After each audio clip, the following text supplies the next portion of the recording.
ભાવી જેતપુર નજીક ભારજ નદીમાં ફરી જતા જનતા ડાયવર્ઝન બનાવવામાં આવ્યું છે। ભારજ નદીમાં તંત્ર દ્વારા ડાયવર્ઝન બનાવવા આવ્યું હતું, પરંતુ ભારે વરસાદમાં ધોવાઈ ગયું, જેને કારણે જનતાએ ખુદ આ ડાયવર્ઝન તૈયાર કરી દીધું।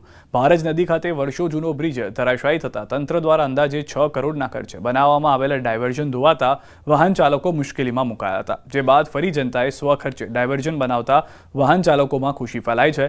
ડાયવર્ઝન ધોવાતા વાહન ચાલકોને 30 કિલોમીટરના ફેરામાંથી ફરી મુક્તિ મળી છે। समाचार दियोदરમાં બટાકાના ખેડૂતોની બેઠક થઈ છે અને બટાકાના યોગ્ય ભાવની માંગ સાથે બેઠક થઈ છે। કંપનીઓએ નીચો ભાવ જાહેર કરતા રોષ જોવા મળ્યો છે। બટાકાનો 270 રૂપિયા ભાવ આપવા માંગ છે। મોટી સંખ્યામાં ખેડૂતોએ નોંધાવ્યો છે વિરોધ। યોગ્ય ભાવ ન મળતા આંદોલનની પણ ચીમકી ઉચ્ચારવામાં આવી છે।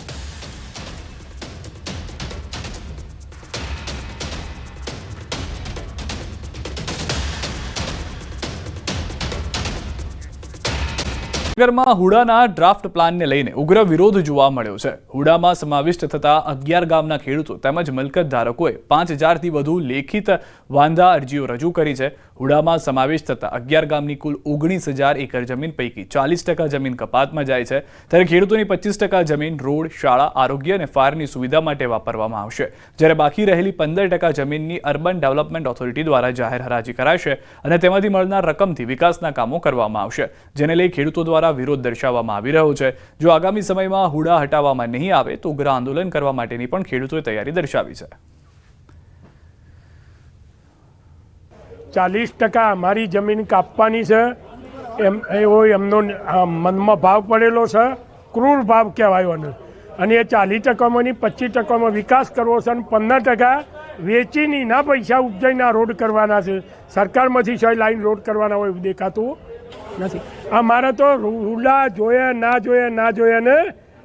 જોયા બીજી વાત નહીં। દેશમાં વાંધા અરજીમાં હુડા રદ કરો એવો જ વાંધો મોટાભાગની અરજીઓમાં તમામ ખેડૂતોએ ઉઠાવ્યો છે કે અમને હુડા જોઈતું નથી અને હુડા રદ કરો। એના કારણો પણ ખેડૂતોએ પોતાની મૌલિક ભાષામાં દર્શાવ્યા છે કે અમને હુડા કેમ નથી જોઈતું। એ બધા જ માહિતી અંદર ભરીને ખેડૂતો પોતાની રીતે પોતાનો વાંધો રજૂ કરી રહ્યા છે।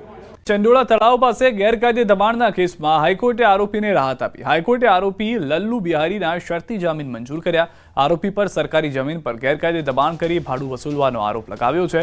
આરોપીને જામીન આપતી વખતે કોર્ટે કેટલીક શરતો મૂકી છે। સાક્ષીઓને ધમકી ન આપવી, દર મહિને પોલીસ સ્ટેશન હાજર થવું, પાસપોર્ટ જમા કરાવવો અને દેશ બહાર ન જવા જેવી શરતોનું પાલન કરવા આરોપીને કડક સૂચના આપવામાં આવી છે। જો આરોપી દ્વારા શરતોનું ભંગ થશે તો કોર્ટ તરફથી કડક પગલાં લેવામાં આવશે।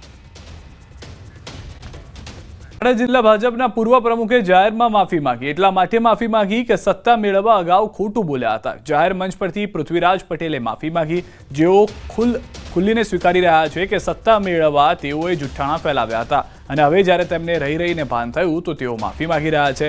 જે જુઠ્ઠાણાની તેઓ માફી માંગી રહ્યા છે, વાત તેઓએ 30 વર્ષ પહેલા કરી હતી। આ મામલે તેઓએ પૂર્વ આરોગ્ય અને શિક્ષણ મંત્રી કરસનદાસ સોનેરીની માફી માંગી। તેમનું કહેવું છે કે તે સમયે ધારાસભ્ય અને મંત્રી રહી ભ્રષ્ટાચાર આચર્યાનો પ્રચાર કર્યો હતો।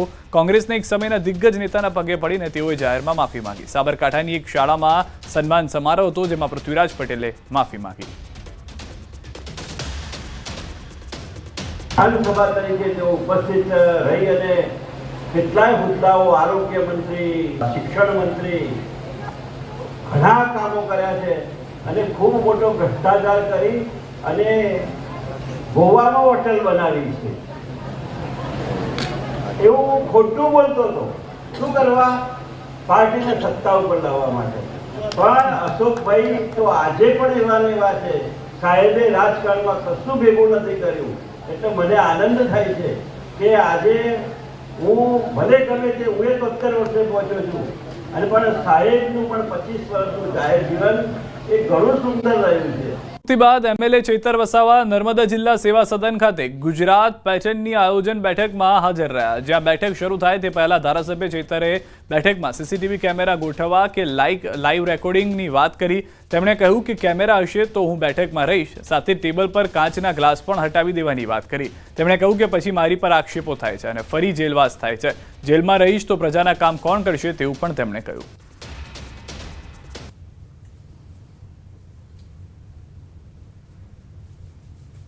જયભાઈ, સીસીટીવી કેમેરા ચાલુ જોઈએ અને અહીંયા કોઈ તમે કાચની વસ્તુ ના મૂકતા, કાલે ઉઠીને પાછા એલિગેશન કરશો પાછા અમારે 3 મહિના વગર જોઈતે જેલ ભોગવવાનો વારો આવશે. કેમ કે આયોજન છે, અમે તો બધા કહેવાના કે અમારા લોકોના કામ લો અને એવી સામાન્ય બાબતોમાં પછી ખોટી ફરિયાદો થઈને અમારે વેઠવાના આવે એટલા માટે. બરાબર, એટલે મહેરબાની કરીને કોઈ પાણીના બોટલ પણ ના રાખતા, ગ્લાસ પણ ના રાખતા અને સીસીટીવી કેમેરા ચાલુ રાખો.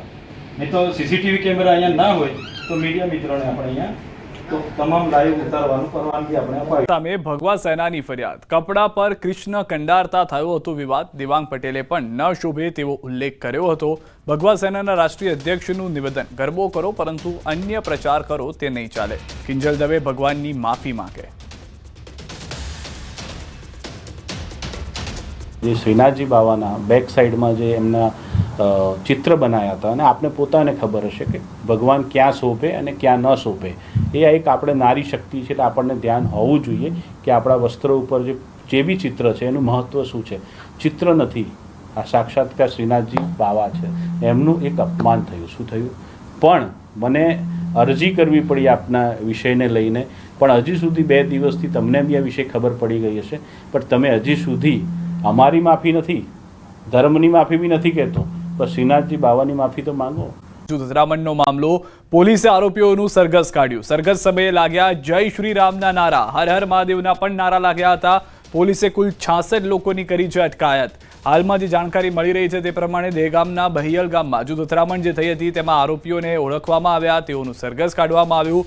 ધરપકડ કરાયેલા 35 જેટલા આરોપીઓને સ્થળ પર લાવીને રિકન્સ્ટ્રક્શન કરાવ્યું. બહિયલ ગામની જૂથ અથડામણ થઈ હતી, જે સ્થળ પર તોફાની ટોળાએ પથ્થરમારો કર્યો હતો. ત્યાં લઈ જઈને પોલીસે આરોપી સાથે રિકન્સ્ટ્રક્શન કર્યું હતું.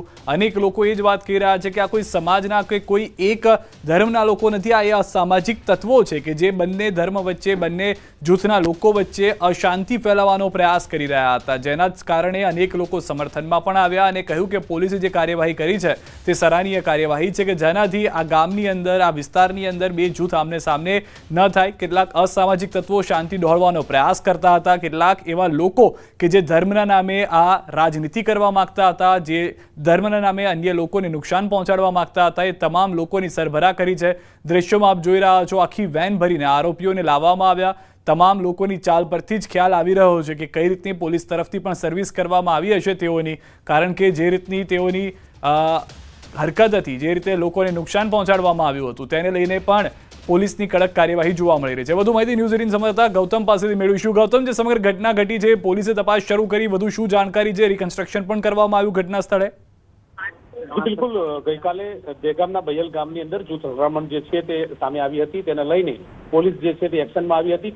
35 જેટલા આરોપીઓ જે છે તેમની ધરપકડ કરવામાં આવી હતી. ધરપકડ કરાયેલા તમામ આરોપીઓનું આજે સરઘસ કાઢવામાં આવ્યું હતું. એટલે કે બહિયલ ગામની અંદર જે જૂથ અથડામણ થઈ હતી તે આરોપીનું સરઘસ કાઢવામાં આવ્યું હતું. સરઘસ કાઢીને તેમનું રિકન્સ્ટ્રક્શન કરવામાં આવ્યું હતું. જે સ્થળ પર તોફાની ટોળાએ પથ્થરમારો કર્યો હતો તે સ્થળ ઉપર જઈને પોલીસ દ્વારા રિકન્સ્ટ્રક્શનની કામગીરી જે છે તે હાથ ધરવામાં આવી હતી. મહત્વનું છે કે આ પ્રકારની ઘટના ફરીવાર ન બને અને આવી ઘટના ફરીવાર અંજામ ન બને તે માટે થઈને પોલીસ પણ એક્શનમાં આવી હતી ને તે અંતર્ગતનું જે સરઘસ જે છે તે કાઢવામાં આવ્યું હતું. અને આરોપીને સખતમાં સખત જે કહી શકાય કે લોકોમાં પણ જે ગામની અંદર ડરનો માહોલ હતો, ડરનો માહોલ દૂર થાય તે માટે થઈને આરોપીનું રિકન્સ્ટ્રક્શન પણ કરવામાં આવ્યું હતું. અંદાજિત 35 જેટલા આરોપીની ધરપકડ કરી હતી અને 35 આરોપીનું સરઘસ કાઢવામાં આવ્યું હતું. જી ગૌતમ, જે જાણકારી છે તે પ્રમાણે 1500 જેટલા ટોળા સામે પણ ફરિયાદ કરવામાં આવી છે, તેમની સામે પણ પોલીસ એક્શન લેશે? જી બિલકુલ, કહી શકાય કે દહેગામની જે જૂથ અથડામણ સામે આવી હતી તે અંતર્ગતની કાર્યવાહી જે છે તે હાથ ધરવામાં આવી હતી. પોલીસે સામસામે બંને જૂથ તરફથી જે ઘટના અથડામણ થઈ હતી તેને લઈને પોલીસ ફરિયાદ જે છે તે નોંધવામાં આવી છે. મહત્વનું છે કે અત્યારે હાલ તો જે સમગ્ર ઘટના બની હતી તેમાં 35 જેટલા આરોપીની ધરપકડ કરવામાં આવી છે અને આ 35 આરોપીનું રિકન્સ્ટ્રક્શન કરવામાં આવ્યું છે. જી આભાર ગૌતમ સમગ્ર માહિતી બદલ. તો હાલમાં જે જાણકારી છે, કુલ 66 લોકોની અટકાયત કરવામાં આવી છે. આ એ સમયના દ્રશ્યો છે કે જ્યાં ઘટનાના રિકન્સ્ટ્રક્શન પણ કરવામાં આવ્યું, કે જ્યાં આગળ આ લોકોએ પથ્થરમારો કર્યો હતો, આગજનીની ઘટના બની હતી, આગ ચંપી કરવામાં આવી હતી ઘટનામાં, તે જગ્યાએ તેઓને લઈ જવામાં આવ્યા છે.